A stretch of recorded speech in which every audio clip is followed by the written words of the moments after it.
Olá, meu nome é José Fadeli. Sou casado e tenho 4 filhos, 2 meninos e 2 meninas. Antes, eu era muçulmano e descendente diretamente do 7º imã, Musa al-Kazem.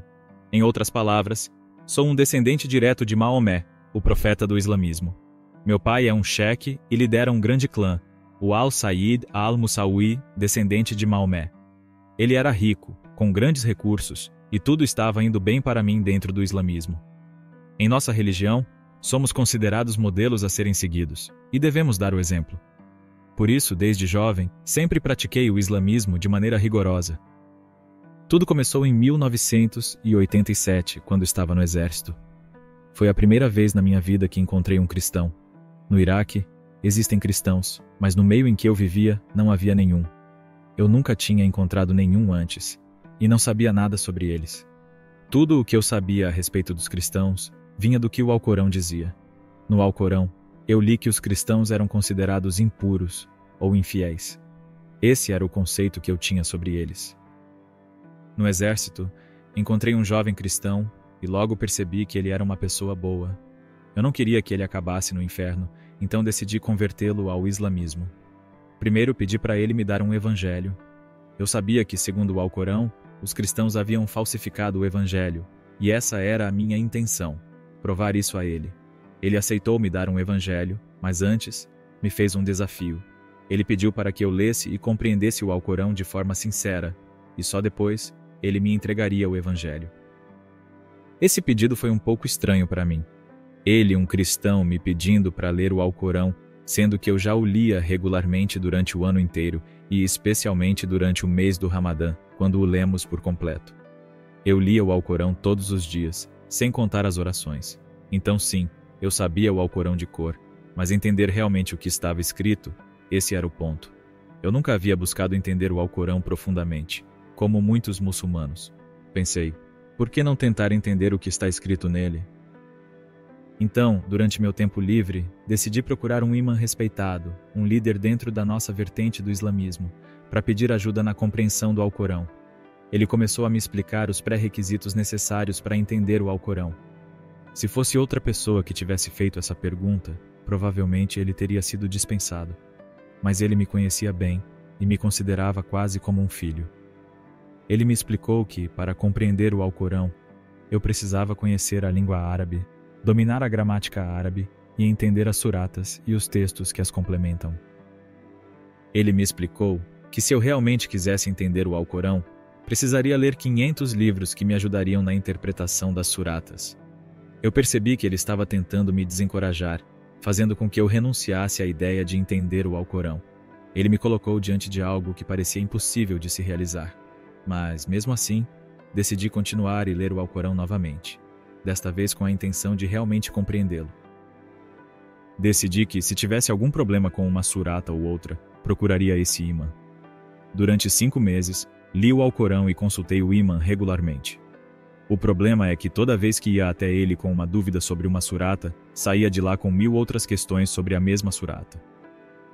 Depois de estudar o Alcorão e aprender mais sobre Maomé, cheguei a algumas conclusões. Minha conclusão foi que o Alcorão não poderia ser a palavra de Deus. Sobre a vida de Maomé, comecei a ler os livros biográficos mais respeitados no islamismo e descobri que ele matou, roubou, cometeu adultério, enfim, percebi que ele não era um exemplo a ser seguido. Descobri também que ele teve 63 esposas. A primeira era 20 anos mais velha que ele e a última tinha apenas 6 anos, o que é absolutamente inaceitável. Com isso, decidi abandonar o islamismo. Algum tempo depois, encontrei Massoud, o jovem cristão do exército, e ele se lembrou que tinha me prometido entregar um evangelho. Perguntou se eu ainda estava interessado. Decidi, então, pedir a ele que me desse o evangelho, e eu veria o que aconteceria. Na véspera do dia em que Massoud deveria me entregar a Bíblia, tive um sonho. Eu me encontrava na margem de um riacho com cerca de 1 metro de largura, e do outro lado havia um homem. Fiquei atraído pela sua presença e senti um grande desejo de atravessar até ele. Quando tentei atravessar, me vi suspenso no ar, impossibilitado de continuar para o outro lado ou voltar.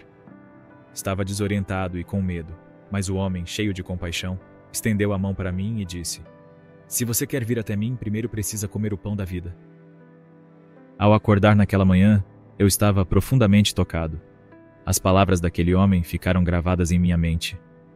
Nunca tinha ouvido falar do pão da vida. Era a primeira vez na minha vida que isso me era dito. Durante o dia, Massoud chegou com o evangelho e me entregou. Imediatamente me afastei para ler e decidi abrir o livro aleatoriamente.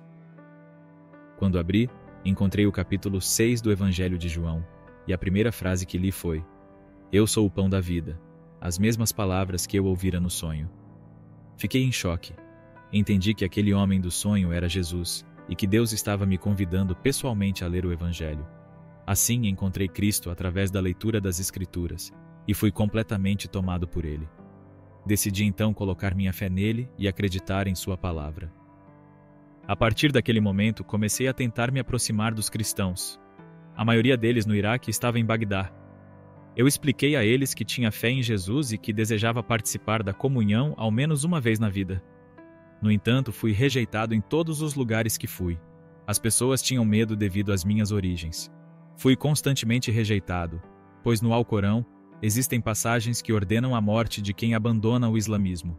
Há também um hadith de Maomé, que diz: "Quem abandonar o islamismo será morto. Quem mudar sua religião, matá-lo." Portanto, quem deixa o islamismo está sujeito à morte, e a punição é ainda mais severa se alguém deixar o islamismo para se tornar cristão. A sentença é fatal. Algum tempo depois, meus pais perceberam que algo estava diferente em nossas vidas e tentaram descobrir mais, interrogando meu filho de 4 anos. Ele fez o sinal da cruz, e isso levou-os a investigar mais a fundo, até encontrarem um evangelho em nossa casa. Fui então preso e levado diante das autoridades muçulmanas, que decretaram uma fátwa contra mim, ordenando minha morte. Meu pai me amava muito e não queria que eu fosse morto. Ele tentou, com pressões e ameaças, me fazer abandonar a fé cristã, na esperança de que eu voltasse ao islamismo. O que eles fizeram foi me jogar na prisão, onde fiquei por 1 ano e 4 meses. Os 3 primeiros meses foram extremamente difíceis.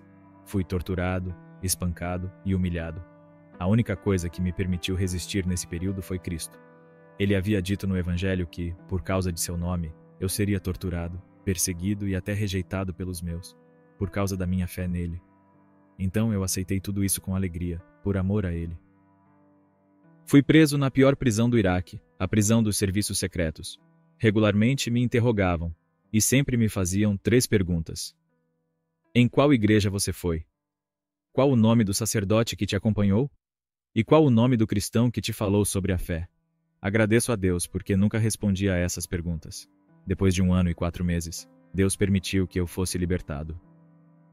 Após esse período de prisão, era absolutamente impossível para mim receber o batismo no Iraque. Eu sabia que, se permanecesse na fé cristã, minha família me perseguiria. Eles seriam capazes de nos fazer morrer em um acidente ou incêndio. Eu estava completamente bloqueado, sem alternativas. Precisava sair do Iraque, e o único país possível para onde ir era a Jordânia. Então partimos para lá, e dou graças a Deus porque, nesse país, recebemos o batismo. Foi no dia 22 de julho de 2000, após 13 anos de espera. Algum tempo após meu batismo na Jordânia, fui a Amã para fazer uma compra. Lá fui abordado por membros da minha família. Fui cercado por um tio e 4 dos meus irmãos. Eles me convidaram a entrar no carro deles, para evitar atrair atenção para o nosso conflito. Eu não tinha escolha, pois estava em situação irregular na Jordânia, sem visto. Então, fui forçado a entrar no carro e seguimos por cerca de 20 minutos. Paramos em um vale deserto nas montanhas, onde não havia ninguém ao redor. Eles começaram a conversar comigo. Não disseram nada, mas meu tio me disse que meu pai havia ordenado: tragam-no, vivo ou morto. Tentaram me convencer de todas as formas, mas eu, agora batizado, era cristão e não tinha mais medo. Nada mais me importava. Eles tentavam me persuadir a voltar com eles, enquanto eu falava sobre Cristo, a fé, o batismo, o amor de Deus, tudo aquilo que eu não encontrei no islamismo. Minhas palavras claramente os incomodavam. Meu tio então lembrou da fátwa contra mim, aquela que ordenava minha morte. Ele me disse: "Se você não voltar conosco, vou ter que te matar." Eu respondi: "Se você quer me matar, então vá em frente." Nesse momento, ele apontou a arma para o meu peito e disse: "Sua doença é o Cristo, e não há cura para isso." Então ele disparou a primeira bala, a que me atingiu a queima-roupa. Para ser honesto, naquele momento, achei que era o fim. Estava indefeso e me entreguei à vontade de Deus. Enquanto eu estava de pé diante deles, ouvi uma voz, a voz de uma mulher dizendo: "Corra, corra, fuja!" Então comecei a correr. Eles, que eram 5, começaram a atirar em mim. Ouvi as balas zumbindo ao meu redor, era horrível. Depois de um tempo correndo, senti que minha perna havia sido atingida e caí desmaiado. Quando acordei, não sabia como, estava no hospital. Para ser sincero, ao acordar no hospital, eu não sabia onde estava ferido. Ouvi o médico dizendo que eu havia sido baleado e que precisavam avisar a polícia. Porém, devido à minha situação irregular, implorei ao médico para me examinar antes de chamar a polícia e me dizer onde eu estava ferido, assim como a gravidade da situação. Expliquei que, se eu não corresse risco de morrer imediatamente, estava disposto a sair do hospital e procurar tratamento em outro lugar. Finalmente, o médico concordou em me examinar. Ao me tranquilizar, ele me disse: "Você foi atingido apenas uma vez, na perna esquerda, no molheto." Eu então entendi que poderia ir para casa. Chamei a freira que cuidava de nós. Me enviou num táxi até minha casa. Quando cheguei, 3 médicos me aguardavam junto com a irmã. Eles examinaram minha perna, que estava ferida pela bala, e ali percebi de fato que Deus me protegeu. Eles disseram que a bala não havia saído da perna. Havia uma porta de entrada, mas não havia sinal de saída. Um dos médicos conseguiu até mesmo localizar a bala dentro da minha perna. Ele tentou entrar em contato com um hospital para agendar uma cirurgia e retirar a bala, pois temiam que ela se infectasse. Infelizmente, nenhum hospital ou clínica quis me atender sem um relatório policial. De repente, o sangue começou a jorrar da minha perna, do lado oposto ao buraco de entrada da bala. O médico que estava comigo ficou completamente perdido. Eles tentaram palpar a bala em todos os lugares, mas não conseguiram encontrá-la. Um dos médicos, que era cirurgião e cristão, ficou intrigado com o trajeto da bala dentro do meu molheto, pois a entrada e a saída não formavam uma linha reta. No dia seguinte, me levaram secretamente a um hospital militar, onde o médico trabalhava, para fazer uma radiografia. Após os exames, não encontramos a bala e, o que me deixou ainda mais surpreso, foi o que o cirurgião cristão me disse. A bala havia poupado os ossos, músculos e tendões, e seu trajeto foi em zigue-zague dentro da minha perna, algo absolutamente impossível. Após o incidente, minha família e eu trocávamos de local todas as noites, não permanecendo no mesmo lugar por muito tempo.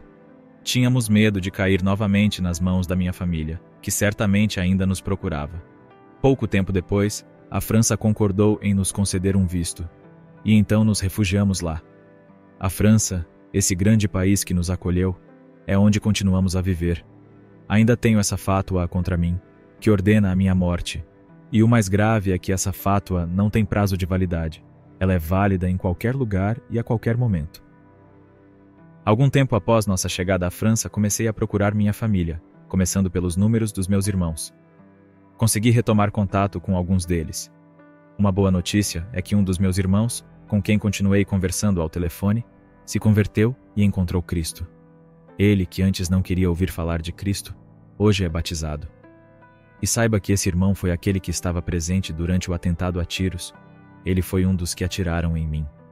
Agradeço ao Senhor por ele ter se convertido. Antes de tudo, gostaria de esclarecer que eu não odeio os muçulmanos. Muitas pessoas pensam que eu poderia odiá-los porque fui perseguido e torturado por eles. Mas não, eu não odeio os muçulmanos. Pelo contrário, eu os amo. Ao me tornar cristão, me enchi de amor e não de ódio. Então eu não tenho nenhum ódio em meu coração em relação aos muçulmanos. No entanto, eu vi o que o islamismo pode fazer de horrível. Gostaria de pedir a todos, especialmente aos muçulmanos, que leiam e tentem compreender o Alcorão de forma sincera, com honestidade consigo mesmos. Eu os convido a refletir por conta própria, sem se basear apenas no que lhes dizem. Hoje é fácil encontrar informações, por isso convido os muçulmanos a buscar a verdade, a procurar compreender o Alcorão por si mesmos. A última coisa que gostaria de dizer a todos, tanto cristãos quanto muçulmanos, é que Deus é amor. Sim, Deus é todo amor e o amor é Deus. Muito obrigado pela oportunidade de compartilhar meu testemunho. Ainda tenho uma fátua que foi emitida contra mim por alguns muçulmanos de meu país, e minha cabeça ainda está a prêmio. Por isso, eu vivo em anonimato e me escondo regularmente. Isso é muito triste. É importante reforçar que eu não tenho a intenção de estigmatizar os muçulmanos ou julgar a religião e as pessoas muçulmanas. Longe disso, venho aqui denunciar alguns preceitos presentes no Alcorão, que são vividos de maneira absolutamente desumana e contrária aos direitos humanos em certos países. Essa é uma realidade, uma verdade que não podemos e não devemos esconder. Esse é um testemunho realmente muito forte. Percebe-se uma grande compaixão, o amor e a misericórdia do Senhor. Não há nenhum tipo de confusão entre as pessoas que seguem essa religião e a religião em si, e tudo o que ela implica. O fato de Jesus ter se revelado a ele em um sonho. Existem muitos testemunhos assim de muçulmanos que se converteram ao cristianismo e que contam como Jesus se revelou a eles em sonhos. É algo realmente lindo. Isso também faz lembrar que o que Joseph compartilhou é a realidade dos cristãos perseguidos em países como o Iraque e o Egito. Pouco se fala sobre isso, mas há prisões simplesmente pela conversão. Também devemos orar pela conversão dos algozes dessas pessoas, como Paulo, que perseguia os cristãos, mas que, em determinado momento, teve sua experiência no caminho de Damasco. Com nossas orações, podemos também interceder pela conversão daqueles que perseguem, como foi o caso do irmão de Joseph, que atirou nele, mas que agora se converteu. É realmente algo glorioso. O testemunho de Joseph é lindo porque, apesar de ter sofrido, ele viu a conversão de alguns membros da sua família. O próprio irmão que atirou nele agora está tocado pelo Senhor, pelo amor de Deus. Além disso, vemos que a conversão de Joseph aconteceu pela evangelização de um cristão, que teve a coragem de falar de Cristo para ele. Então, é para nós, irmãos e irmãs, para todos que nos assistem, que a missão de falar de Jesus se destina. Devemos ousar proclamar sua palavra porque muitos têm sede de conhecê-lo e não sabem por onde caminhar, perdidos na escuridão. Jesus é a luz. Ele deseja se revelar, mas quer fazer isso através de nós. Somos as mãos estendidas de Cristo. O que também é muito bonito é que vemos que Joseph deu o primeiro passo. Fez um esforço sincero de buscar a verdade de maneira intelectual. O Senhor recompensou sua honestidade em querer buscar a verdade, para saber quem realmente é o Senhor. Será o Deus que ele encontrou no Alcorão, ou será o Deus que se revelou na Bíblia, por meio de Jesus? E algo muito forte que vemos é como ele foi protegido de maneira sobrenatural em todo o seu percurso. Isso nos faz pensar: sim, Deus nos protege, estamos em suas mãos, nossos cabelos estão todos contados. Como isso nos mostra que estamos protegidos por Deus. O melhor colete à prova de balas, irmãos e irmãs, é Jesus Cristo. Isso é claro, ele poderia ter morrido várias vezes. Essa história da bala que atravessa e não é encontrada é algo que só Deus poderia ter feito.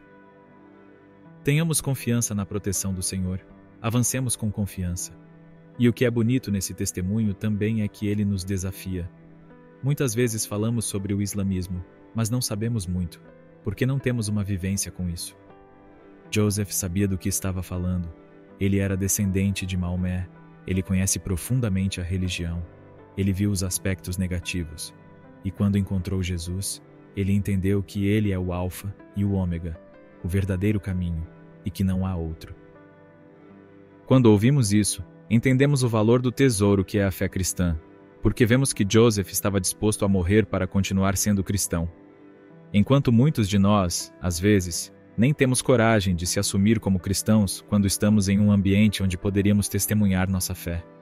Esse testemunho nos desperta zelo em nossos corações pelo amor de Deus. Senhor, gostaria de te agradecer pelo testemunho de José. Peço verdadeiramente que protejas todas as pessoas que se converteram e que estão em perigo, que vivem perseguições.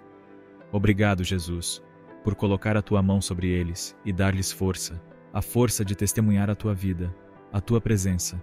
Tu és o Deus vivo, o único Deus. Senhor, que possamos, como José, amar nossos inimigos e orar por aqueles que nos perseguem, como tu nos ensinaste.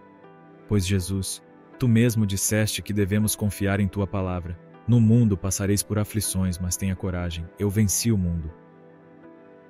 E, Senhor, queremos também te confiar todas aquelas pessoas entre nós que talvez não sabem. Pedimos verdadeiramente que despertes nelas o ardor, a busca pela verdade. Essa busca que Joseph teve e que o levou até ti. Senhor, pedimos que despertes em nós, em cada um de nós, o zelo e o desejo de te buscar. Senhor, eu realmente creio que nesta noite tu queres te revelar a nós e nos dizes: meu filho, venha a mim.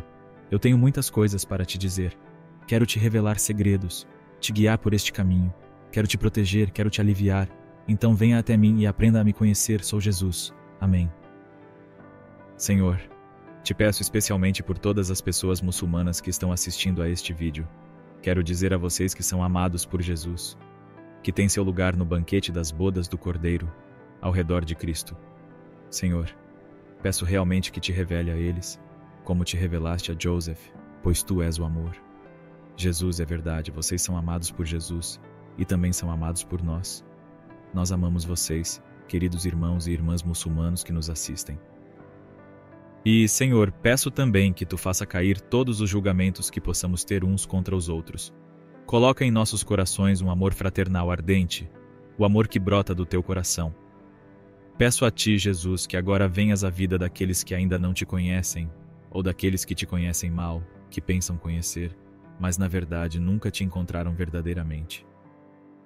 Obrigado, Senhor, porque sei que tu tens sede, que desejas ser conhecido por todo o mundo. Sim, a luz não foi feita para ser escondida debaixo de um cesto, mas para brilhar no candeeiro, iluminando todos os que entram na casa. Senhor, nós somos cristãos, somos chamados a ser a luz do mundo. Então faz de nós luzes, para que não fiquemos em silêncio, mas proclamemos uma palavra que pode salvar. Retira os obstáculos de nossas bocas e que possamos realmente refletir o teu amor. E assim, através de nosso testemunho, outros possam te encontrar, tu, a luz do mundo. Agora, podemos talvez colocar nos comentários deste vídeo os nomes de pessoas de outras religiões que queremos confiar ao Senhor para que possam encontrá-lo. Senhor, apresentamos a Ti todas essas pessoas que amamos e pedimos que elas possam Te encontrar. Amém.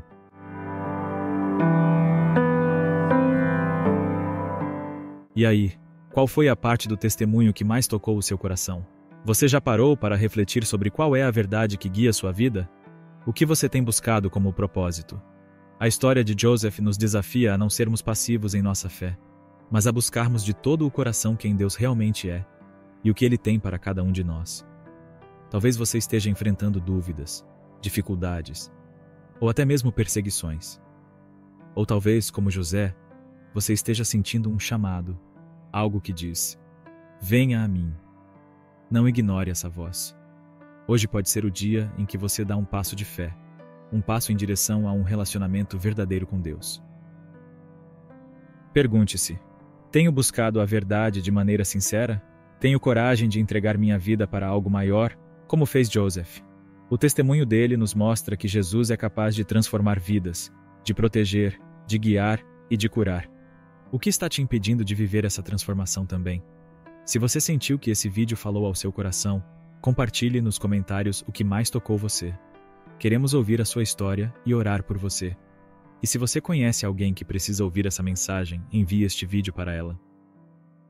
Não se esqueça de se inscrever no canal e ativar as notificações para continuar acompanhando histórias de fé e aprendendo mais sobre o amor de Deus. Há muito mais para descobrir e queremos caminhar juntos nessa jornada. Até o próximo vídeo e que Deus abençoe a sua vida poderosamente.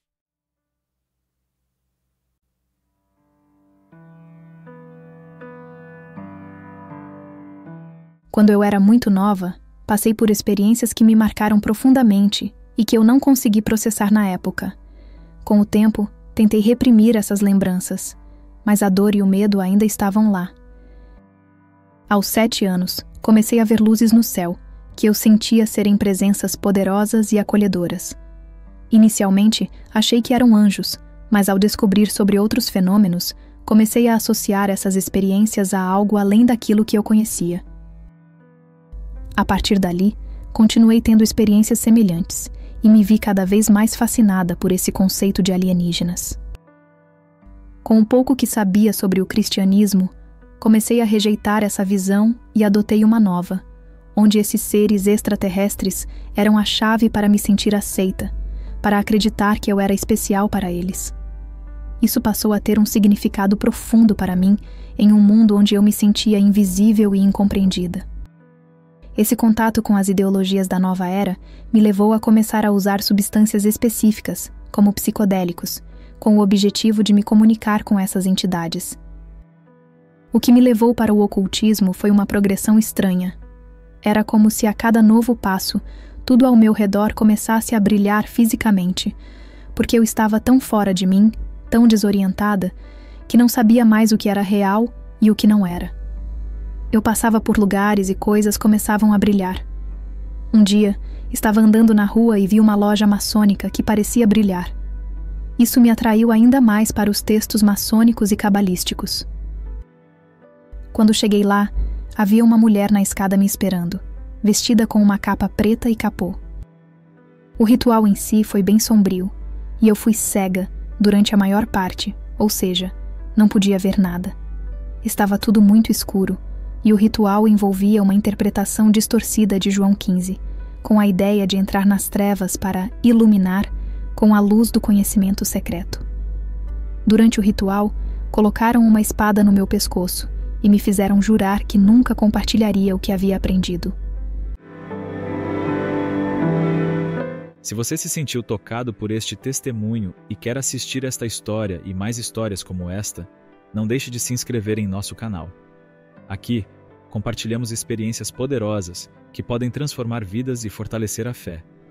Clique no botão de inscrição, ative o sininho para receber notificações e junte-se à nossa comunidade de fé e esperança.